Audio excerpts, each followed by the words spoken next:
नमस्कार शेतकरी मित्रांनो. हा बघा, हा जवळजवळ 2 एकर बाजरीचा प्लॉट येता. आता याची नुकतीच हार्वेस्टरने मजूर मिळत नसल्यामुळे हार्वेस्टरने बाजरी काढणी केली होती.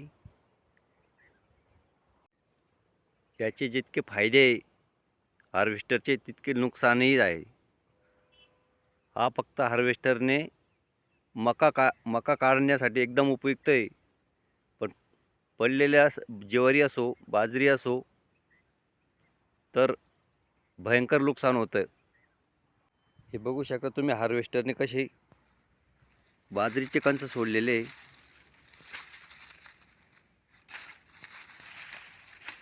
पूर्ण शेतात बाजरीचे कंस झालेले.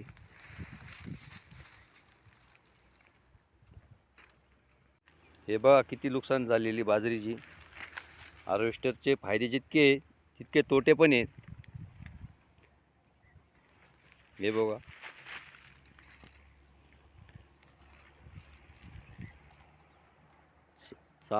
चारा मिळणं तर अशक्यच आहे. हे बघा, सगळीकडे बाजरीचे कंस पडलेले आहेत.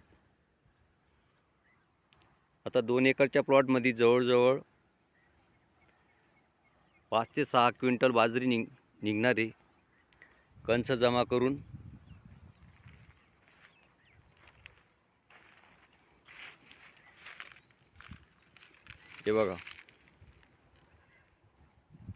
हे बघा पूर्ण शेतात बाजरीचे कंस पडलेले.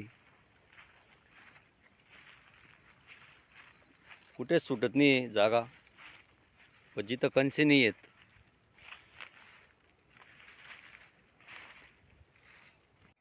मित्रांनो, आपली जर बाजरी उभी असेल किंवा ज्वारी असेल पूर्णपणे सुकलेली असेल तरच आपण हार्वेस्टरने आपले पिकं काढायचे. जर कधी आपली बाजरी ज्वारी जर पडलेली असेल तर हार्वेस्टरच्या नादी लागू नका, नाही तर अशा प्रकारची आपली जबरदस्त नुकसान होईल. तेव्हा सगळ्या 2 एकराच्या शेतात कंस पडलेले आहेत.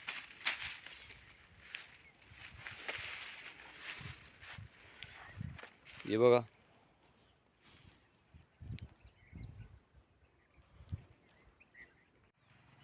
हा व्हिडिओ पाहून नक्की विचार करा शेतकरी मित्रांनो. हार्वेस्टरने आपण आपल्या पिकाचे कितीही नुकसान करू शकतो. हे बघा, आपण विचार करायचा हार्वेस्टरने काढायचं का नाही काढायचं आपलं पीक. हे बघू शकता तुम्ही.